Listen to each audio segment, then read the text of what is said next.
Fai te che fai domande. Tu passa di qua, Chiara. La messa sedia.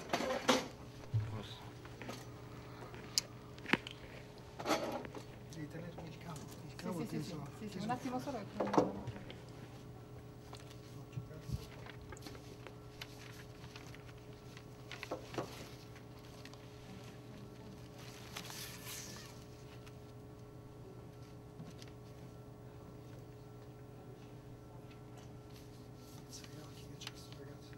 Puoi dire che può, il filo lo può tirare verso di lui un po'? Glielo dico io. Sì, il filo verso di lui. What's wrong? No, the cable of the microphone. Okay, you can you can put toward you. Okay, wait. No problem. Oh, that's great. Okay. va bene, lo sento. Sì. All right. Partiamo? We need always Abbiamo fatto il check prima. we need always much time. Right. To prepare Right. everything. She's a celebrity. Vado, parto. And you had other interview? I've had one other interview with a newspaper, but that was in 2001. That was 6 years ago. With camera too? No, they had a regular camera. It wasn't a very good interview.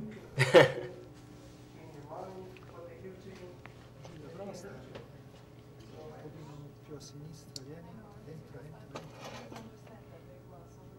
Va bene così.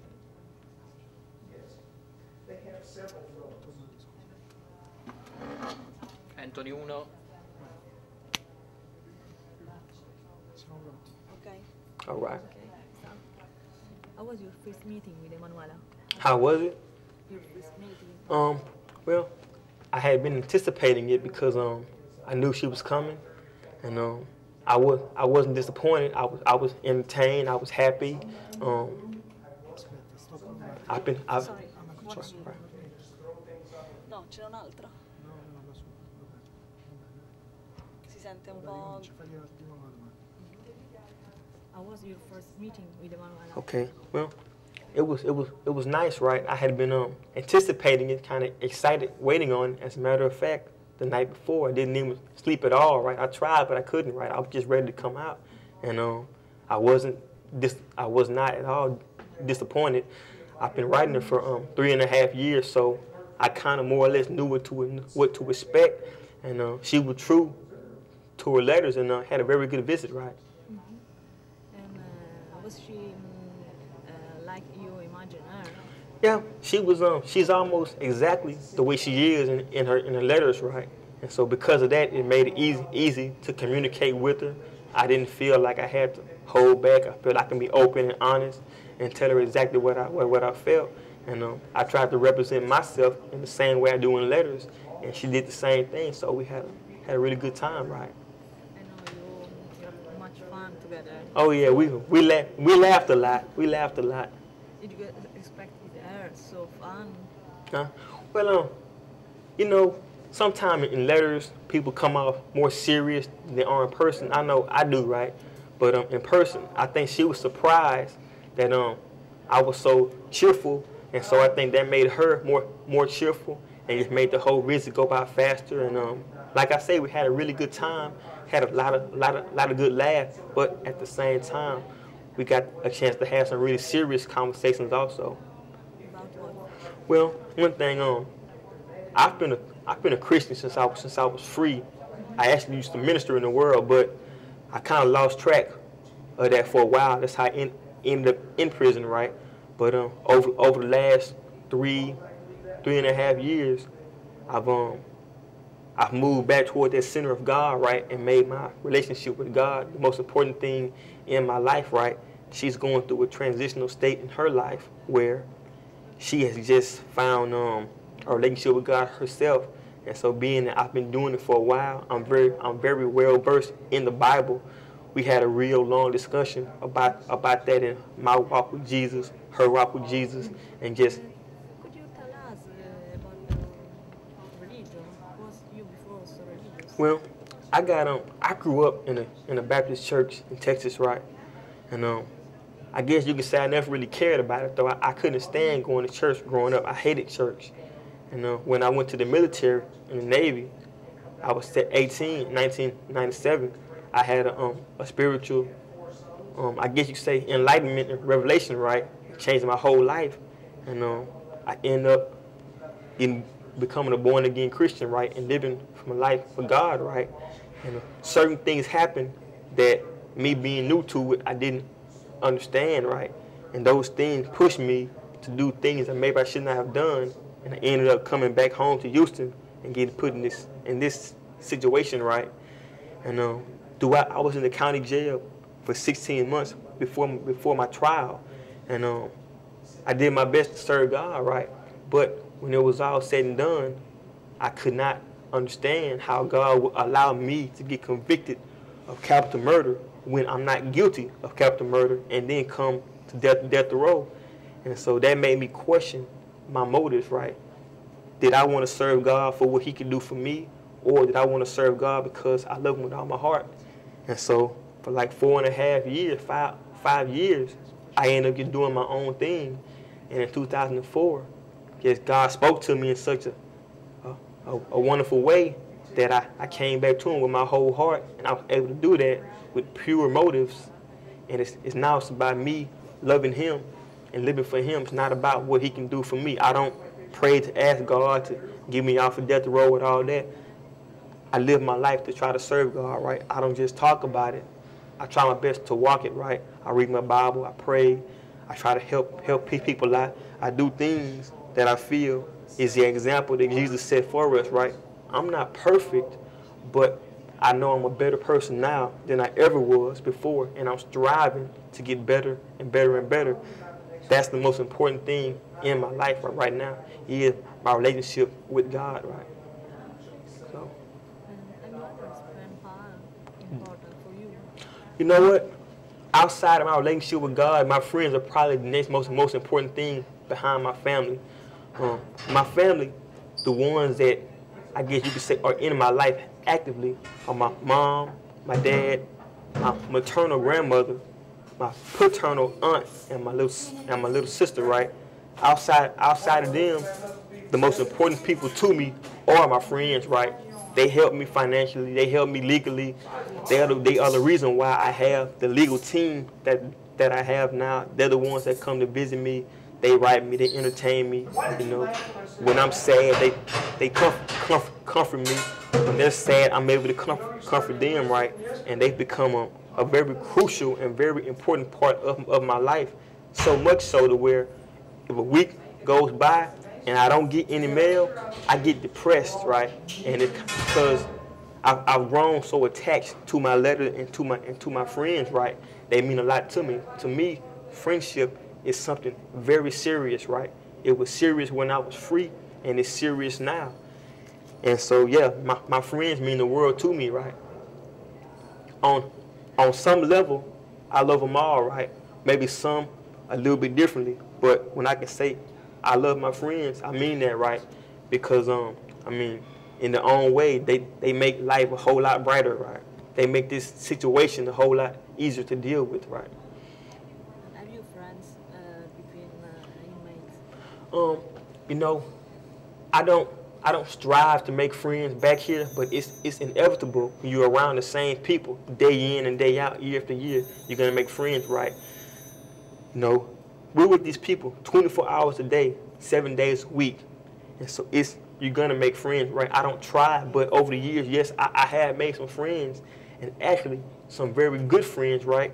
And one of the most painful moments since I've been locked up in here is to watch those people who I grew to love like brothers, like my own family, watch them die, and I was helpless to do anything about it, right?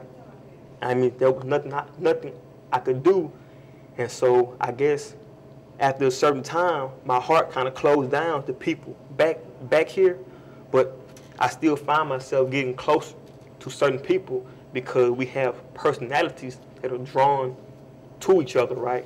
You can't help it. It's not something you can really help. I mean, I can stay in my cell and not talk to anyone, but me personally, I can't live that way. So I do what God made me the person to do. And if that means I become close to people, I'm not going to deny that, right? And yes, I have quite a few guys back here who I love like brothers, who I consider to be friends, right? I know if I needed them, I can count on them, right? So. How do you see weapons access to everybody without a license? Weapons, okay. Oh, weapons? Well, I guess I'm really not the right person to talk about weapons, being that I had a weapon myself that was not licensed, right? From what I understand, in Italy, it's not common to have handguns and weapons, right? Well, in America, it's very common, right? I grew up in a black neighborhood. It's easy to get things like guns and drugs. The access is easy, right? It doesn't even cost a lot of money, right? So being that I was out there living a lifestyle that involves having illegal weapons, I can't really criticize people who go out there and have guns. Also, I'll tell you this, you have people who live in certain areas like the ghetto and bad neighborhoods, and they may have a conviction on the record, but they're trying to live right now. They're trying to live right now after they get free. Well, the law says they do not have the right to protect themselves, which means that they're at the mercy of anybody else who wants to come harm them and take something from them. If I was to get out of prison one day, there is no way I'm not going to protect myself, and there's no way I'm not going to have some kind of a weapon, because the way the world is going, I refuse to let someone come and take what I work hard for. I refuse to allow someone to hurt me and my family and my loved ones without at least trying to retaliate and protect the people that I love, right, and my property, right. That's my right. As a man, as a human being, it's my right to protect myself. And if people out there who have weapons without license, if they feel the same way and they are not using those weapons in illegal ways, like robbing people, killing people, I don't object to it, because the lifestyle I live, sometimes it's a necessity to have a means of which to protect yourself. You know, that's the way I feel. I'm pretty sure the common American view is different, but that's the way I feel, right? And if you sit back and think about it, many of the crimes that happen with weapons, they're licensed weapons. So,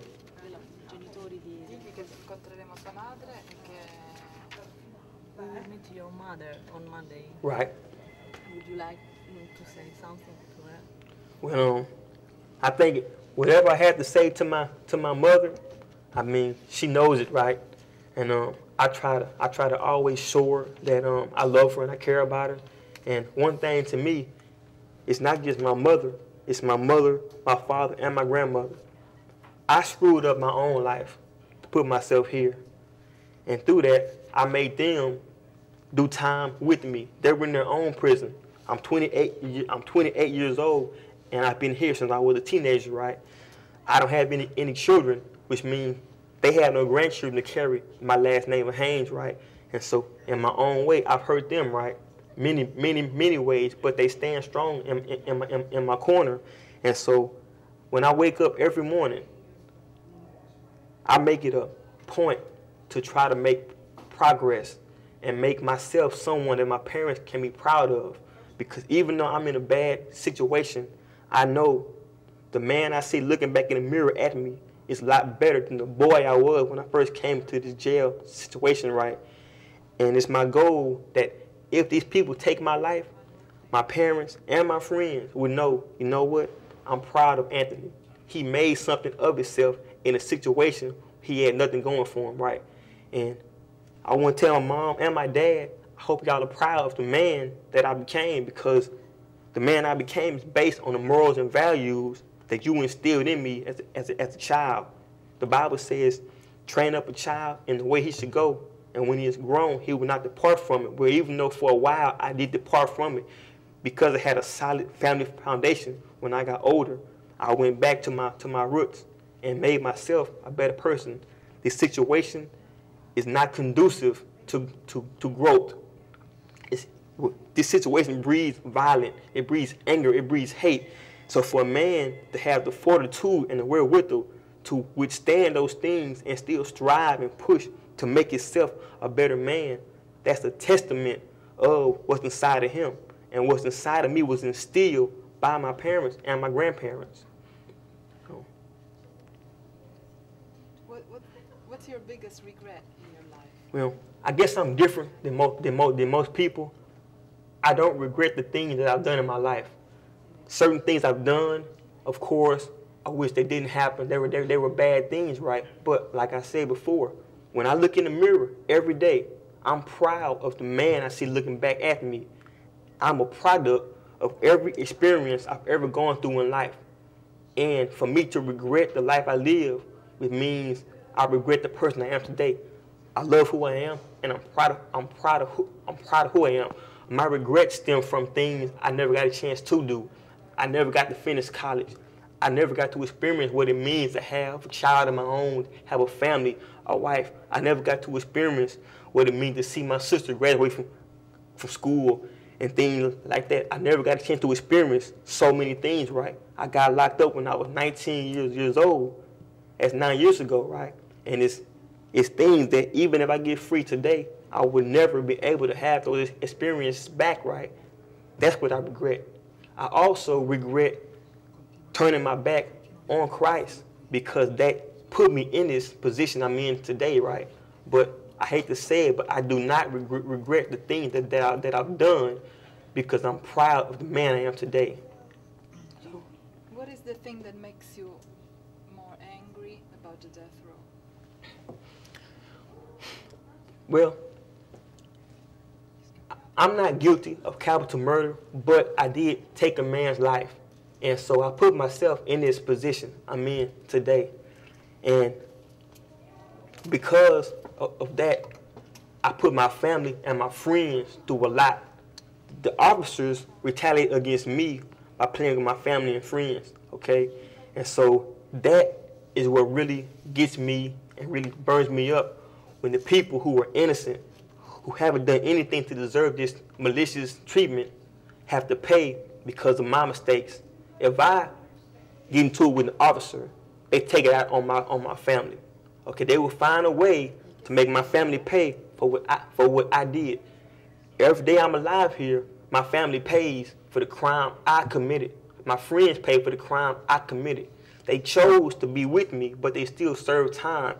And it makes me angry that they are being forced to be punished along with me for something that they did not do, right? And at the hands of these TDCJ officials, right? So that's really what gets me mad. It's not that many things that really touches me and gets me mad, but it's a few things that really set me up. Plaguing my family and plaguing my mail, plaguing my food, we have serious problems, right? So those are three things that make me angry, right? Everything else, I can tolerate it and or try to deal with it. Plaguing my family, plaguing my mail, I have a serious, serious problem. Anthony, lei ha già detto questa cosa. We want to ask you if you can read a piece of the letter Okay. that you wrote to Emanuela. Okay. My future could be very different, but I don't know if I'll get the chance to prove that. Since I've been locked up, I've tried to give something back. Can you put the phone down? Okay. Want me to start over? No. Okay. I can't change my past, but I can better myself every day, and I've done my best to accomplish that here. Texas does not believe in rehabilitation, but I have my mind set that even if I never get free, I'll better myself. So today, I'm much better off than I ever was out there. I might not have much of a future, but I have today, and I make today count. It's the inside that counts, and that is where most of the changes are. I would love to live in an environment where no one had guns. Unfortunately, that ain't gonna happen in the USA.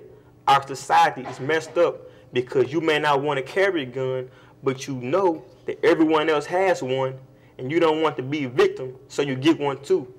So it's like a horrible cycle that no one wins. Thank you. Right. Is there a high point the high point in my day, I think the high point in every person's day that's locked up is mail call. I mean, there were days when I just wake up and I just feel horrible. I don't feel like doing anything. I'm not hungry. I just feeling bad inside, right? But without fail, if I get some mail that night, and that mail is from somebody who I have a close relationship and friendship with, then my whole mood changes. I'll wake up out of a dead sleep and set my typewriter up and write them back, right? That's the highlight of everyone's day, I think, back here, right? It's like Monday was a holiday. We didn't get any mail Monday. Monday wasn't a good day. Saturday and Sunday, those aren't good days, right? That's just the way I look at it, right? Because it's very redundant back here and repetitive. Every day is the same. We have a saying back here. We say, same stuff, different day. That's how it is on death row. It's the same thing every single day. So the only thing different is you have to escape mentally. Letters is how I choose to escape this place. When I'm on my typewriter writing, I'm not here. I'm somewhere else. And so that's why I spend a lot of my time on my typewriter, because that's my way of coping with this place without allowing it to get the best of me. Describe a day. A regular day, you know what? I don't live on any particular schedule. I don't wake up at the same time.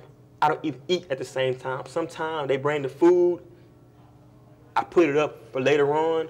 But every day is different. The thing I can say that I do just about every single day is I will take time out to give God his time. I'm going to pray. I'm going to read my Bible. I'm going to fellowship. I'm going to take my time out to give God. If I do nothing else the whole day. But sometimes I go outside. I go to recreation. I enjoy exercise and working out. So that helps me release stress and get a good sweat, keep myself in shape. I do that. I'm a music fanatic. I mean, I hate the fact that we can't have our own CDs and tapes, but What kind of music you like? I like all kind of music except for Spanish and Tejano. But I listen to everything, right? I'm a music fanatic, right? And that's one thing that really hurts, because I read the music magazines and I see new artists coming out and tapes coming out, and I know I will never get to hear these music, right? That kind of hurts, right? But you know, some days On the radio, you listen to music on the radio? yes. Some days I cook, some days I read. You know, some days I put everything aside and read all day long, right? Other days I just sit back and put my earplugs in and just reminisce on my past, right? Sometimes I play chess. Sometimes I just talk to my neighbor. Sometimes I just don't do anything, right? I just sit there and look stupid. So The chess with Emanuela. yes, we are playing, and she's beating me. She's winning. What do you think about Italy? You know what? My first overseas female pen friend came from Italy. The first two, actually, right? That was in January, like 2000, 7.5 years ago. I still write both of those people. One of them is probably one of my favorite people in the whole world. Her name is Katia Rabaki, right? We're very close friends, right? But so over the years, I've met people from the country many times, right? So I've had a chance to get a glimpse of what it means to be an Italian, right? And in my own way of thinking, I think the country itself and the people are a lot more warm, a lot more welcome, a lot less cynical than the average American, right? The country itself seems to be very cultural, right? One thing I like is they really stress family. In America, it's very common for kids to move out, 17, 18. I mean, I left home at 18, right? And I didn't want to be at home anymore because I wanted to have my own set of rules, right? And it's common for parents and grandparents to live in separate houses, right? But in Italy, I noticed that you have a whole family under one roof. When the grandparents get old, you take care of them. You don't put them in an old folks' home. You know, if you get married, sometimes you stay at home, and it's very family oriented, right? Growing up, I was very family oriented through my father's side of the family, so it's very important to me, right? And for those reasons, I think I would actually really enjoy spending time in Italy, right? We're going to interview your father and your mother Right, together. right. What do you think about that? Well, I just hope they don't get into a fight. They don't always see eye to eye, so I just hope they don't get into a fight. Listen, did you ever have a girlfriend as a pen pal girlfriend? Well, I tell you this. I've never actually experienced that true, that real love the whole time I was locked up until probably a few months ago, right? But even then, I didn't want a girlfriend. That wasn't my purpose in it, right? I don't have a girlfriend. I've never really had a girlfriend back here. That's not my focus, right? If I meet someone and I truly feel that way for them, and they feel that way for me, then we can progress from that point on and see where it leads to, right? That's not my focus, right? I'm the kind of person to where I'm a people person, but I don't need that companionship like that. Some people have to have a significant other, a girlfriend. I don't need that, right? I have great friends. I have absolutely wonderful, amazing friends, right? And they do a lot more for me than I could ever expect, right? So I'm not missing anything in life. If romance comes along, then hey, praise God, I will accept that, right? But I'm not gonna force it. Also, I have certain standards and criteria that any woman who's gonna be with me has to fit into, right? I will not compromise those things for anything, and I will not settle for what I consider to be second best. It's not about physical appearance. It's about on the inside, right? If the inside is not what I want, then friendship is the most I can offer the person. But I'm a very good friend also. But no, I don't have any romance in my life right now. I've had people over the years approach me with that. I had one woman who convinced herself she was so in love she wanted to leave her husband for me, right? But I've never actually went there with someone, right? Emanuela said you laughed a lot. Well, when I was, I show you something, right? When I was free, hold up. When I was free, that's my nickname, right? Sunshine. That's right. Everybody call me Sunshine, right? It's for various reasons. Can you do that again? You want to see? This. And we got this one here, right? They call me that name for various reasons, right? But one reason is that my personality